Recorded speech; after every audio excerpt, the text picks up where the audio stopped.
चलिए, नमस्कार, सत श्री अकाल, अस्सलाम वालेकुम। बात करते हैं, सरकार के द्वारा बहुत सारी योजनाएं चलाई जाती हैं स्वास्थ्य के क्षेत्र में। बहुत सारी योजनाओं के बारे में लोगों को जानकारी है, बहुत सारी योजनाओं के बारे में लोगों को जानकारी नहीं है। तो आरोग्य चैरिटेबल ट्रस्ट के द्वारा हम लोग लगातार स्वास्थ्य पे जागरूक अभियान चलाते रहते हैं।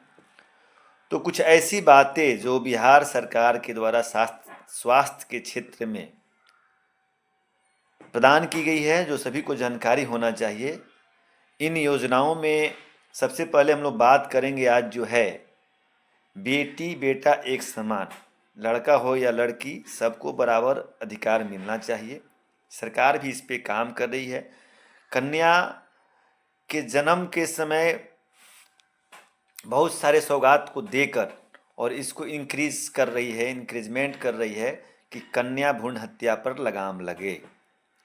ऐसे अल्ट्रासोनोग्राफी जो कन्या भ्रूण हत्या करते हैं उन पर सरकार के द्वारा नियम भी बनाया गया है कि 3 से 5 साल की सज़ा और 50,000 जुर्माना हो सकता है। तो जो भी मेल फीमेल डिटेक्शन कराते हैं उनको ये सब नहीं करना चाहिए।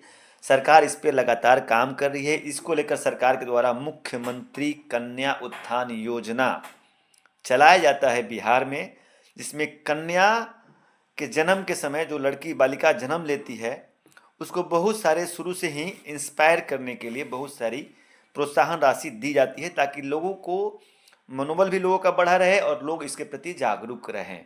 सबसे पहले एट द बर्थ, जब बच्चा जन्म लेती है, जब कोई भी कन्या शिशु कन्या का जन्म होता है, उस समय यदि संस्थागत प्रसव होता है, सरकारी हॉस्पिटलों में यदि किसी औरत गर्भवती औरत प्रसव कराती है और पहला बार उसको बच्ची होता है, पहला और दूसरा दोनों टाइम उसको 2,000 रुपया की राशि मिलती है प्रोत्साहन के लिए जन्म के समय।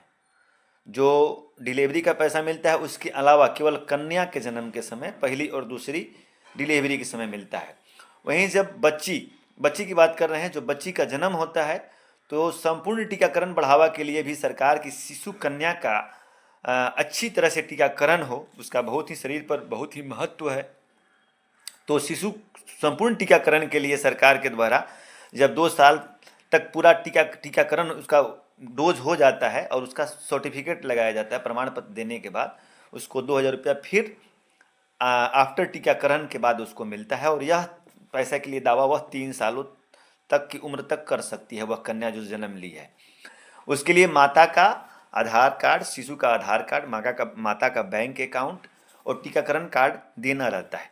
उद्देश्य क्या है कि कन्या शिशु का जीवन बेहतर बनाया जाए और नियमित टीकाकरण को बढ़ावा दिया जाए और लोग लड़के लड़कियों में भेद करना कम करें। वहीं जननी बाल सुरक्षा योजना के तहत संस्थागत प्रसव या सरकारी हॉस्पिटलों में यदि प्रसव होता है तो ग्रामीण क्षेत्र की महिलाओं को 1,400, आशा को 600, शहरी क्षेत्र की महिलाओं को 1,000 और आशा को 400 रुपया मिलता है उनको प्रोत्साहन राशि के रूप में। अब बात हम लोग करेंगे स्तनपान क्यों जरूरी है। बच्चों को स्तनपान कराना जरूरी है। स्तनपान बहुत ही इम्पोर्टेंट चीज़ होता है। जो ऐसा नियम है कि यदि बच्चा जन्म लेता है उसके 1 घंटा के भीतर आप स्तनपान कराते हैं बच्चा को, तो बच्चे को उससे बहुत फायदा होता है। जो महिलाएं स्तनपान नहीं करती है उनको भी अनेक प्रकार की बीमारियों का खतरा होता है। तो स्तनपान कराने से बच्चों को भी फायदा है, शिशु जो हैं, और जो महिलाएं स्तनपान कराती है उन दोनों को भी फायदा है।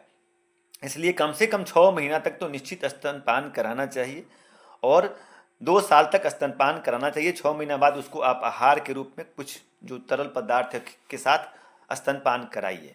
जन्म से 6 महीना के भीतर आपको मिश्री गुड़ का घोल बहुत लोग पिलाता है, मध चटवाता है, गाय बकरी का दूध पिलाता है, डब्बे वाला दूध पिलाता है, पानी पिलाता है, यह सब नहीं देना चाहिए। उससे शिशु के स्वास्थ्य पर प्रभाव पड़ता है। तो माँ का दूध का बच्चों पर क्या महत्व है आप समझिएगा तो समझ में आएगा। बच्चों में उसका नर्वस सिस्टम स्ट्रांग होता है, बुद्धिमान बच्चा पैदा होता है, तनाव ग्रसित कम बनता है, संक्रमणों से बचाता है, बच्चा को एलर्जी से बचाव होता है क्योंकि इससे रोग प्रतिरोधक क्षमता बढ़ता है, जिससे निमोनिया और दस्त की बीमारियों से बचाव होता है। वयस्क होने पर उस बच्चे को नॉन कम्युनिकेबल डिजीज, जो डायबिटीज़, कैंसर, हम लोग जो कल नॉन कम्युनिकेबल डिजीज बता रहे थे, हार्ट डिजीज, ये सब का खतरा बच्चों में कम हो जाता है। स्तनपान करने से बाल कुपोषण की रोकथाम में महत्वपूर्ण भूमिका निभाता है। स्तनपान कराने वाले महिलाओं को भी अद्भुत लाभ मिलता है। बहुत सारी महिलाएं स्तनपान नहीं कराती हैं शौक से, या फिर उनका फिगर या शेप बिगड़ने के डर से, या बहुत कुछ भ्रांतियाँ है। लेकिन आप जान लीजिए, जो महिलाएं स्तनपान कराती है वे अपने वजन को कंट्रोल कर सकती है, और वजन पे कंट्रोल होने से उनको डायबिटीज़ का, ओबेसिटी का खतरा कम हो सकता है। स्तनपान कराने से गर्भाशय का और ब्रेस्ट कैंसर का खतरा कम होता है। डिप्रेशन का खतरा कम होता है महिलाओं में। बच्चों के साथ साथ भावनात्मक लगाव बना रहता है माँ को, और कैंसर और डायबिटीज का खतरा तो कम ही होता है। तो इसलिए आफ्टर डिलीवरी जो स्तनपान कराने से क्या होता है कि यूट्रस को कॉन्ट्रैक्ट करने में मदद करता है। तो इसलिए माँ का दूध बच्चे के लिए संपूर्ण पोषण तत्व है, जिसमें आयरन, कैल्शियम, प्रोटीन होता है, इसमें एंटीबॉडी, इम्यूनोग्लोबिन होता है, जो बच्चे के नर्वस सिस्टम को डेवलप करने के लिए बहुत ही ज़रूरी होता है, और सभी तरह के आवश्यक पोषण तत्व इसमें पाए जाते हैं। इसलिए सभी महिलाओं को स्तनपान कराना चाहिए, और उनके लिए और उनके बच्चों के लिए यह बहुत ही ज़रूरी है।